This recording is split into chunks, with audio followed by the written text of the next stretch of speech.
exploring the city. Yesterday, I cried and cried and cried. My parents got mad at me for dropping their comforter on the ground, and dinner time came, but I just kept crying without reacting that much. When morning came, I had cried so much that my eyes were dry and puffy. My head pounded with pain. But my fever had gone down, and I didn't feel nearly as sluggish. Plus, I felt a lot better in general since I had cried my heart out, though my family basically had no idea how to treat me at breakfast. Looks like your fever has gone down. Mom touched my forehead with a hand that was cold from having just washed dishes. She also lightly pressed it against my swollen eyes. The cold felt so good. If you're feeling better, mine, would you like to go to the market with me? One's being held today. Wait, didn't she say something about this being the busiest time of the year at her dyeing job? And that she had to go to work even while I was sick with a fever? Mom, seeing my confusion, lowered her eyes sadly. It's been a long time since Tuli's had a chance to go outside instead of taking care of you, and she was so worried yesterday when you wouldn't stop crying. The only thing we could think of was that you got lonely on your own, so I made an effort to convince my coworkers to cover for me today. Upon hearing that, I gasped. I can't believe I actually cried all day with people watching. I want to dig a hole and jump inside of it. Not much was worse than calming down and realizing how hard you embarrassed yourself the day before. I'm sorry. You don't need to apologize, mine. We all feel weak-hearted when we're sick. Mom rubbed my head gently, consoling me. But the kinder she was, the more guilty I felt. I'm really, really sorry. I cried exclusively out of despair over the lack of books. I didn't feel lonely without you all. Tuli was so worried about me, but I just cared about her leaving so I could go look for books. I am so sorry. Tuli's going to the forest with everyone else, but you're still too weak for that. Wanna go shopping with Mommy? Uh-huh. Oh my. I wonder where that enthusiasm came from. Mom smiled happily, thinking that I was excited to be spending time with her, and I responded with a bright smile of my own. I knew you would be excited for this. Mom looked so happy that I didn't go out of my way to correct her. My enthusiasm had just shot through the roof since I was excited about potentially finding a book outside. I would go shopping with her and have her buy me a book. I didn't need a thick book in particular. Anything that I could use to learn this world's writing system would be enough. Honestly, I'd be fine with a workbook aimed at children. If a book was too much, I'd settle for a chart of this world's alphabet or whatever. I'm sure if I say, I won't be lonely if I have a book, I'll stay home all alone all day, every day, in a really cute voice. She'll buy me a picture book or two just for her sick little daughter. I can't wait. Okay, Mom, I'll be back later. Tuli peered into the bedroom with a full smile. Since Mom was staying home, she didn't have to babysit me all day. Stay with the other kids, okay? Be careful. Okay. Tuli strapped a large basket onto her back and skipped out of the house. It seemed like she was going out to play and have fun, but she was actually helping out the family in a crucial way, collecting firewood. She would also grab nuts, mushrooms, and other stuff while she was at it. Whether or not we had good, cheap meals each day depended largely on Tuli. Do your best, Tuli. My lunch is counting on you. This poverty-stricken world didn't have any schools, so children largely helped around the house or had jobs, or at least schools never came up in mine's memories.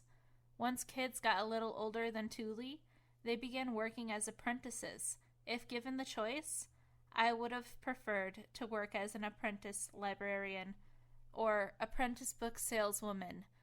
Going to the market would provide the perfect opportunity to gather information on this kind of thing. I'd find the nearest bookstore, befriend the owner, and become an apprentice there. Okay, mine, let's go shopping. It was the first time I was leaving home since becoming mine, and my first time wearing anything other than pajamas. My outfit was made up of worn out hand me downs from Thule, and I had to put on several layers of the thick clothing. I was so bundled up, it was kinda hard to walk, but nonetheless, I took Mom's hand and took my first step outside our home. So cold, so narrow, so stinky. Perhaps due to this being a stone building, it felt like cold air was flowing from the walls themselves, and not even my several layers of clothing could stop me from feeling a chill. I really would have liked to have a fleece jacket or some hand warmers, not to mention a mask to block out the smell and help stave off a cold. Mine, be careful not to fall. Right outside our home was a staircase leading down the building.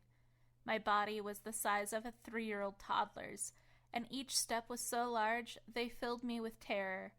As Mom pulled me forward, I practically jumped down each wooden step, one by one, listening to them creak as we spiraled down to the bottom of the building. For some reason, only the steps from the second floor downward were made out of pretty stone. We all live in the same building. Why do they get special treatment? I pursed my lips, pouting as we finally reached the bottom and went outside. If my counting was accurate, we were in the apartment on the 5th floor out of 7.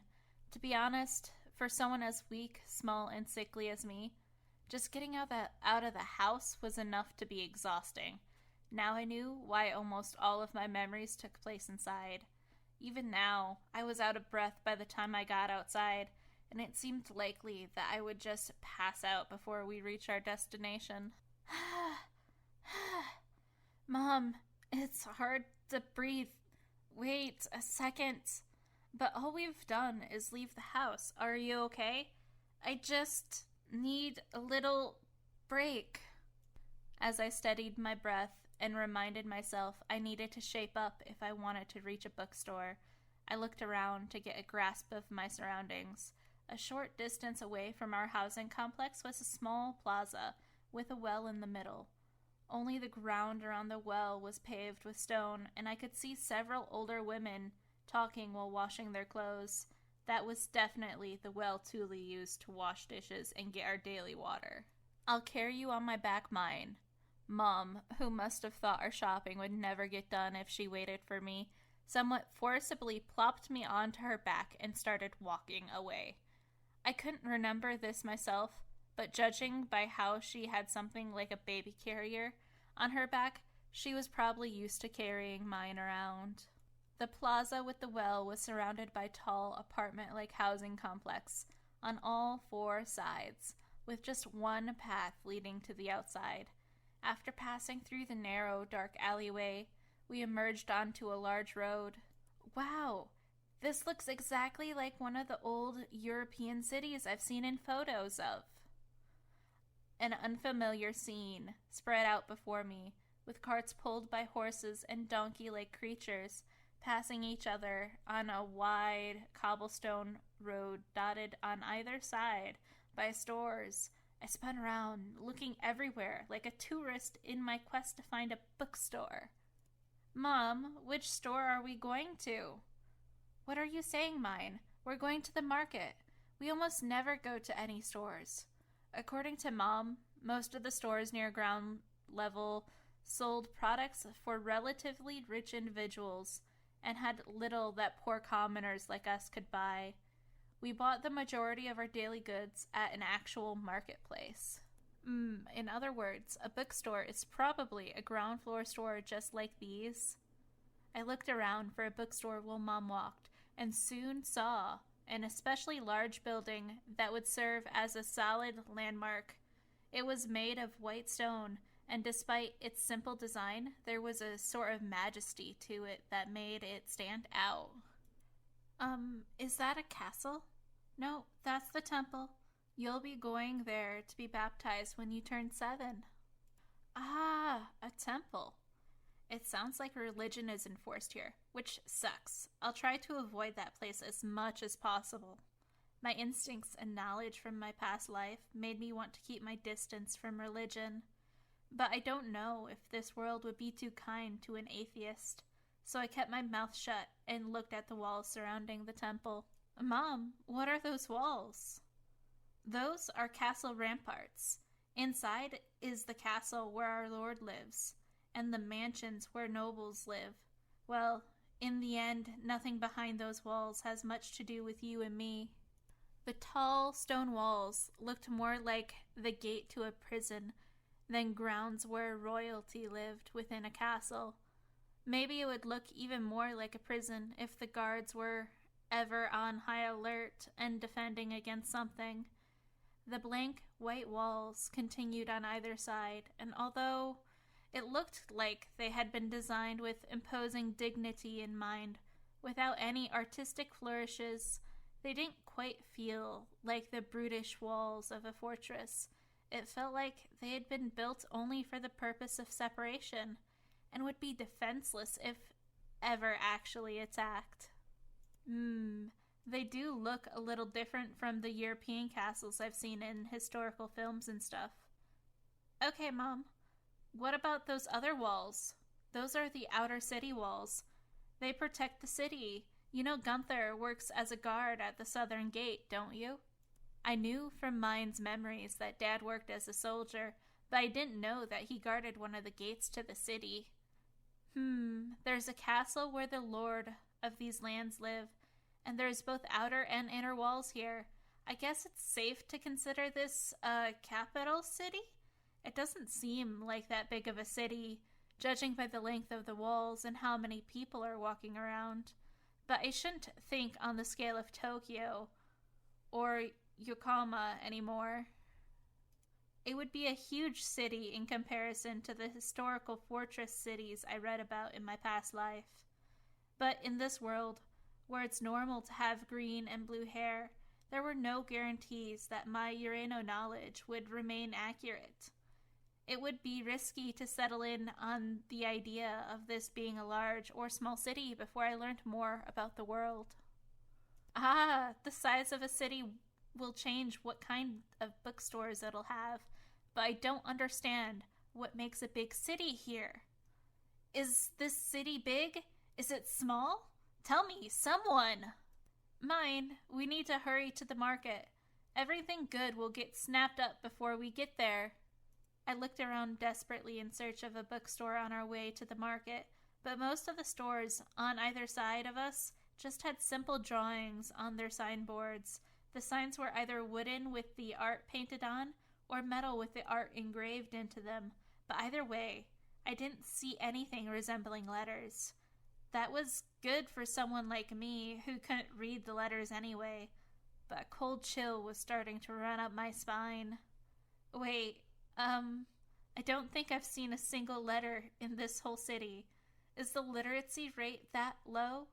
Or does writing itself not exist in this world? The very idea made my blood run cold. I hadn't even considered the possibility of a world without letters. Without letters, books couldn't exist in the first place. We reached the market while I was still stunned. I lifted up my head at the cacophony of noises and saw a lively bunch of stands lined up next to each other with plenty of people passing through. It looked as so much like a Japanese cultural festival. I felt a little nostalgic. I subconsciously smiled, and after peering into a nearby fruit stall, I saw something that shocked me to the point of smacking my mom's shoulder. Mom, look, what's that board? A board with some symbols written on it was stuck into a box with fruit in it. I couldn't read them, but at the very least, that confirmed that this world had letters or numbers or something. I was so starved for letters that the mere sight of such symbols was enough to make my face flush with excitement. Oh, that's the price. It tells us how much we need to pay. Hey, Mom, what's it say? Mom looked surprised at how excited I was getting, but I didn't care about that. I had her read out the numbers on each board I saw, and I could feel them start to connect with the letters I already knew. Okay, Great. Keep it up, my precious synapsis. Okay, so this is 30 leons? After Mom had read out several numbers to me, I tried reading some numbers on my own while gauging her reaction. I must have been right, given how she turned her head around to look at me while blinking rapidly. I'm really surprised you learned them that fast, mine. There were 10 distinct symbols for what seemed to be numbers, so I assumed operating with base 10 math would be fine. I'm really glad they don't use base 2 or base 60. I should be able to do math no problem if I can just memorize all the symbols. Oh, wait. Am I going down the child prodigy path here? At age 10, I'll be God's gift to mankind, and at age 15, I'll be a genius. But once I hit 20, I'll just be a normal person. Oh well.